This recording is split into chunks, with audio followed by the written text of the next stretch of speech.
In this video, I am explaining theory of inference for statement calculus.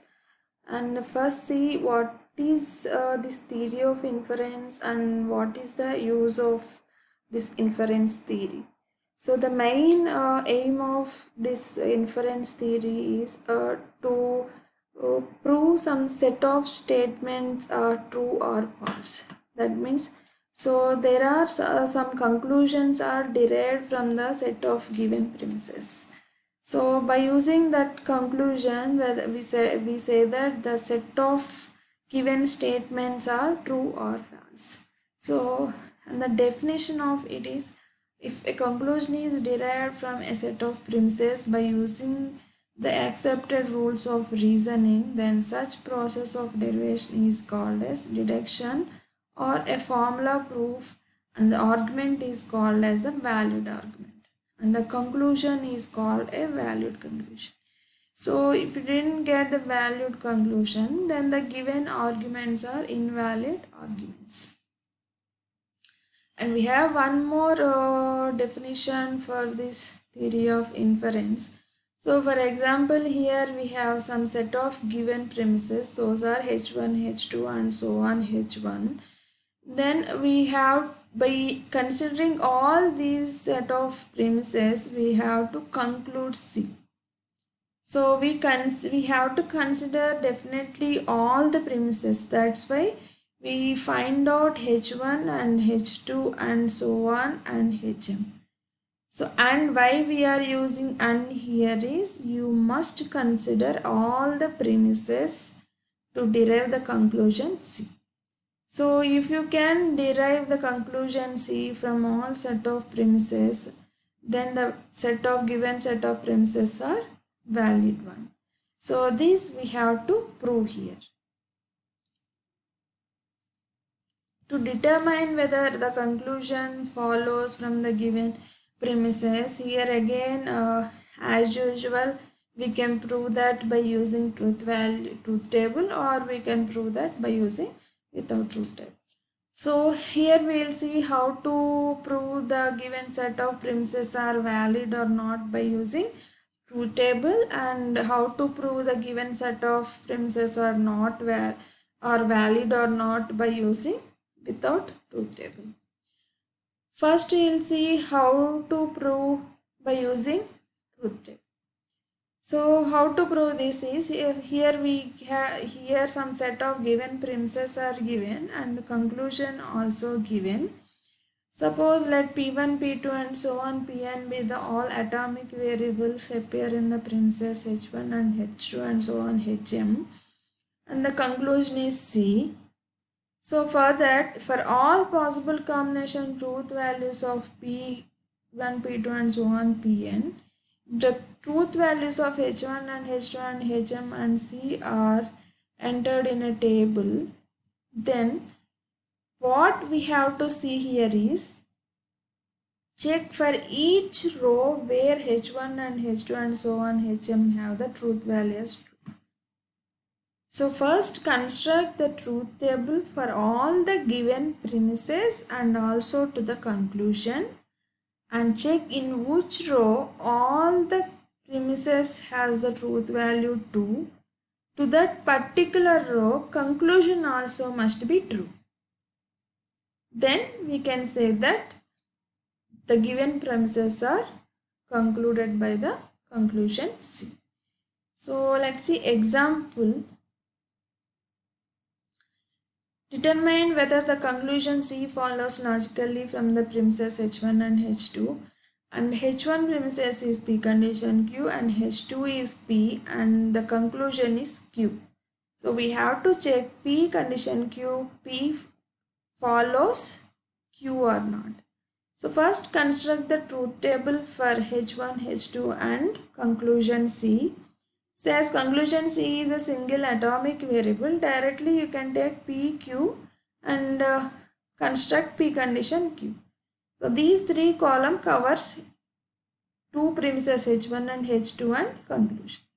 So now second step is check for where H1 and H2 is true, conclusion also true or not. check in which row H1 and H2 true. Means P and P condition Q. First row P condition Q true, and conclusion C means Q also true. Okay. And second row P condition Q both are not true. Like third row, fourth row also not true. So means for all H1 and H2 values true, conclusion also true. So that's why P condition Q and P logically follows the conclusion Q. This is how we check the validity of the premises by using truth. So another method is by using the formulas. So here we have some set of rules of inferences. So by using these formulas also we can conclude the conclusion from the given set of premises. So here we have, before going to the formulas, here we have two rules, rule P and rule T. So rule P means a premises may be introduced at any point in the derivation.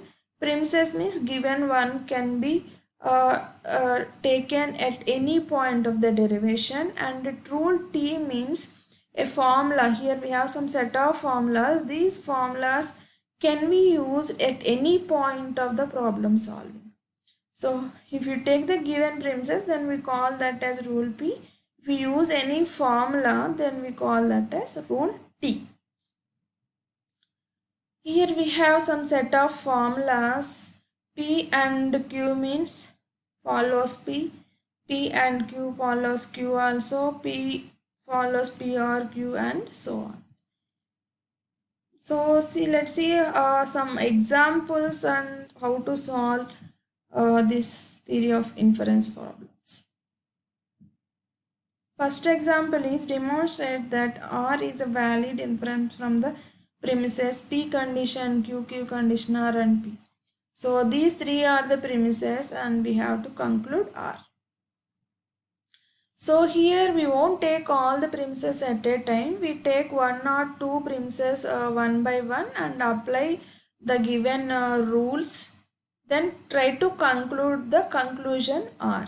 So first I am taking P condition Q. First I am taking P condition Q. Next I took P. So now if you apply the formula, here we have one formula, that is P condition Q follows Q. So here we applied that formula, means if you apply the formula on first and second rows, then you will get Q.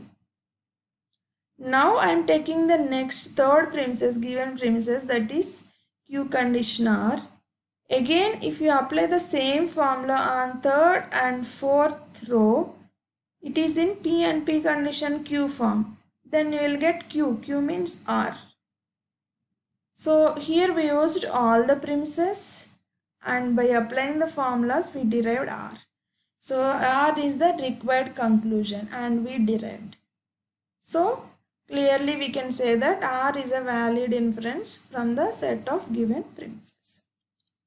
And let's see one more example.